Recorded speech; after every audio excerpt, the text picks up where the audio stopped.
But as yet, they have not found another source. They may in the future, but for now, it is still a valuable export. Yes? Didn't Daniel didn't he go to England and then come back and then leave again after the war? In 1782, was it 82? No, it was 81, I do believe. He left to take his son to England to school, and then he came back. But he was away sometime in England. And sadly, he died in 1785. Yes, ma'am. Are you well acquainted with General Washington? I have never had that pleasure.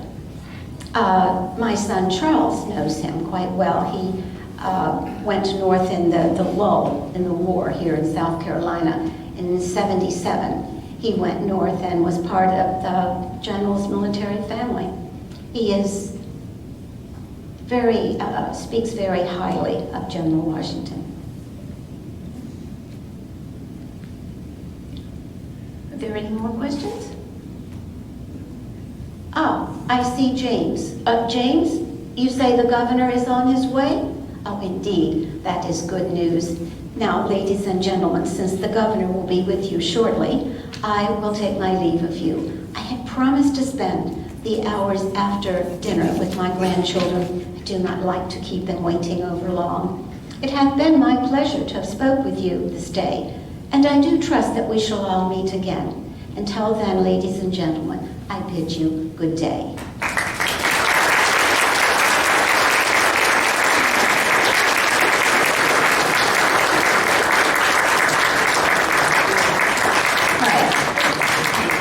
Thank you very much. I'm sorry about the voice magnifier. I hope it didn't break the mood for you. If you have any questions that you would like to ask me that you didn't feel comfortable asking Eliza, I'll be happy to answer anything.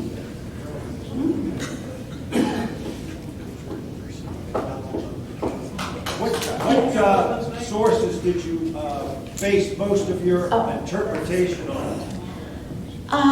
The letters of ELIZA Lucas Pickney, the letters of Thomas Pickney to Harriet, the stories, the two British visits to Hampton come from Harriet Ory Ravenel's biography of ELIZA, which was published in 1896 or 1898, something like that.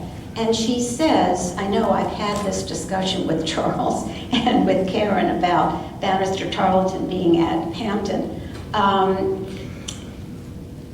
Ravenel says in her book that when she mentions family tradition, she is talking about stories that she has heard from her grandparents, people who were actually there when these events took place, and that she didn't rely on just one person. She got several people to tell her the same version. So these are the two stories that have come from that. And I have been doing some research and trying to figure out if Bannister Tarleton could have actually been there. And I just got finished reading part of his history of the campaigns of 1780, 1781, which he talks about coming to Francis Marion country, trying to get Marion, and that he divided his men up into different patrols. They started at dusk and they rode all night, and he made sure that these patrols, even though they were in different areas, were always able to come to each other's aid. And I think that sort of fits the scenario for this nighttime visit to Hampton. So I think there is a possibility that it was Bannister Tarleton there. They would have known him, or about him anyway, because when Thomas was convalescing in Camden, it was Tarleton who sent the surgeon to him. And also, Bannister Tarleton sent Thomas wine from his bottles of wine from his own private stock, sent him fruit and all kinds of things while he was, because they wanted him to switch his loyalty. So And somebody else had a question. Oh, you- I heard you say your son's name, but I forgot, I didn't hear you say your husband's name. Oh, Charles Pickney. Charles, okay. Mhm. And Charles Pickney was married before to someone named Elizabeth. You know, so he didn't have to worry about remembering the name of the second wife. Anyway, he was actually probably about 44 when they got married, and she was just about to turn 22. So, but it was definitely a love match. He was just very, very much in love with him, and he was very important to her. And she did suffer a terrible depression after his death. Yes, Charles. Who did Coatsworth marry? He married Sally Middleton, the youngest daughter of Henry Middleton. And how about Thomas? He married. He married Mott? Betsy Mott, yeah. Betsy Mott. Mhm. And then when she died, he married her sister, Frances. That was much after Eliza's time. Yes. Wasn't there one of the Peggy's that took the role? Charles. Charles Pickney II? Yeah. There were three Charles. There should be Charles Coatsworth and then two Charles. Yeah, there's Charles Coatsworth, and then his cousin Charles Pickney II, and then Charles Pickney II's son, Charles Pickney III. But Charles Pickney II he left South Carolina with Governor Rutledge. The governor left with 3 counselors, and Charles Pickney II was one of them. So when Charleston surrendered, he came back to Charleston. And he took British protection, and he signed the letter congratulating Cornwallis on his victory at Camden and so forth. And he was heavily criticized, and it was very serious with him.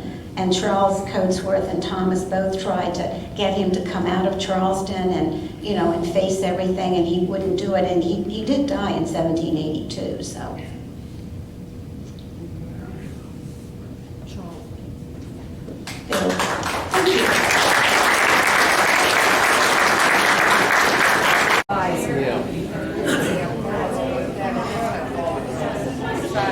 Thank you. You got to pack it all in. Come on in.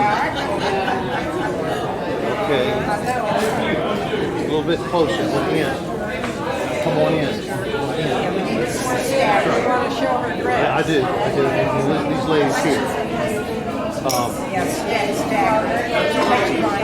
Let's get it symmetrical.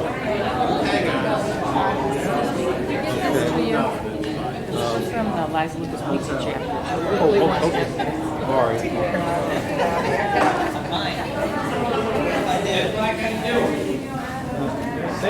Further back. Don't anybody move.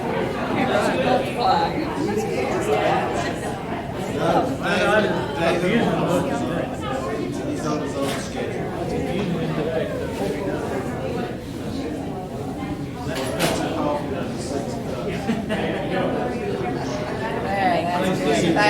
Hold on. He's got another camera.